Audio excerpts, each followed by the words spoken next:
May 23, 1918, New Orleans, Louisiana.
The Axeman was a mysterious event that has happened from the 1918 to 1919. It was a murderous event in New Orleans, Louisiana.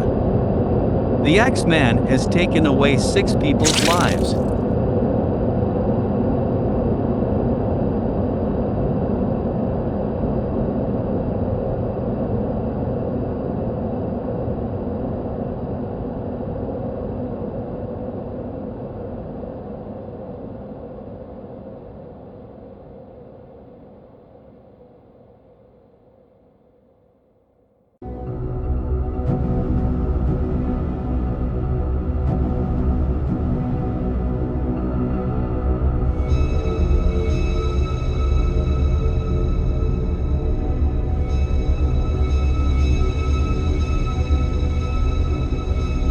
Hell, March 13, 1919. Esteemed mortal, they have never caught me, and they never will.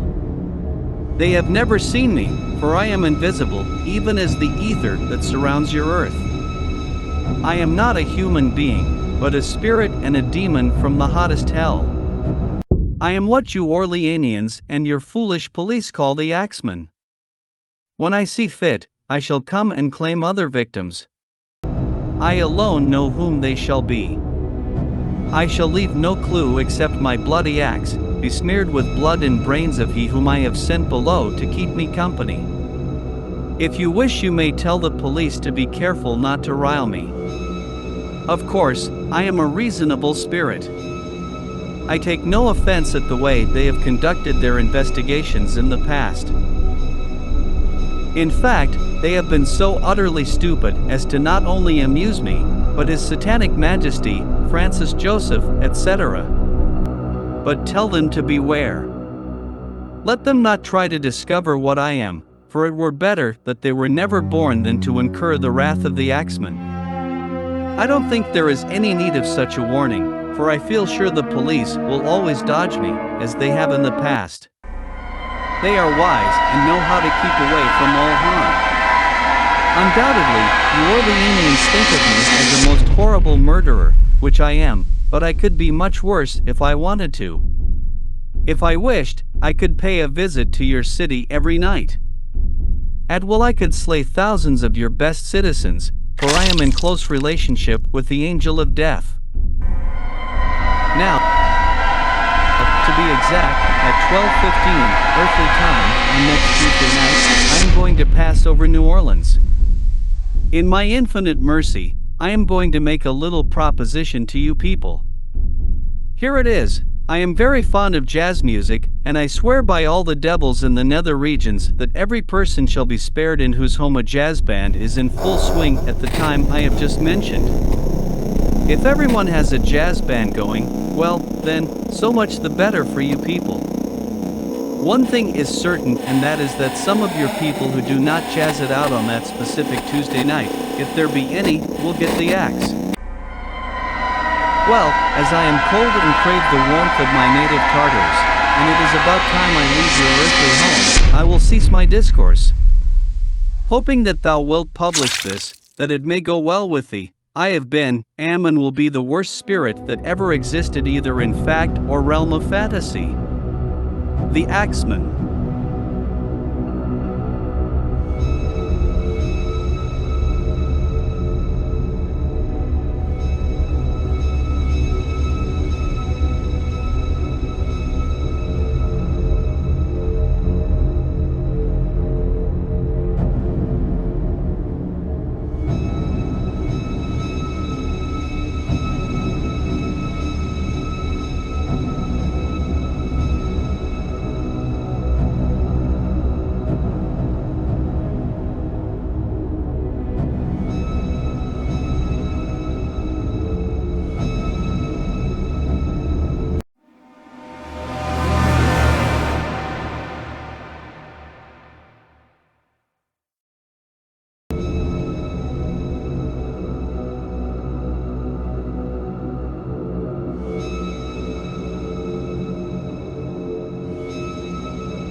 Joseph Maggio, an Italian grocer, and his wife Catherine were attacked on May 23, 1918, while sleeping alongside each other at their home on the corner of Upper Line and Magnolia Streets, where they conducted a barroom and grocery.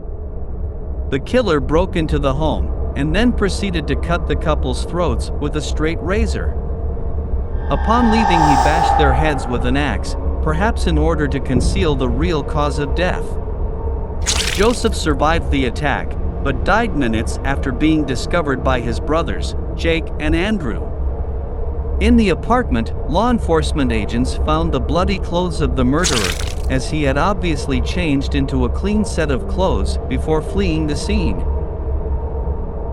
A complete search of the premises was not completed by police after the bodies were removed, yet later the bloody razor was found on the lawn of a neighboring property. 8. Police ruled out robbery as motivation for the attacks, as money and valuables left in plain sight were not stolen by the intruder. 9. The razor used to kill the couple was found to belong to Andrew Maggio, the brother of the deceased, who conducted a barber shop on Camp Street. His employee, Esteban Torres, told police that Maggio had removed the razor from his shop 2 days prior to the murder, explaining that he had wanted to have a nick honed from the blade. 10. Maggio, who lived in the adjoining apartment to his brother's residence, discovered his slain brother and sister-in-law roughly 2 hours after the gruesome attacks had occurred, upon hearing strange groaning noises through the wall. Maggio blamed his failure to hear any noise related to the attacks that had occurred in the early morning hours on his intoxicated state, as he had returned home after a night of celebration prior to his departure to join the Navy. Police, however, were nonetheless surprised that he failed to hear the intruder, as he made a forced entry into the home. 11. Andrew Maggio became the police chief's prime suspect in the crime, yet was released after investigators were unable to break down his statement, as well as his account of an unknown man who was supposedly seen lurking near the residence prior to the murders. 12.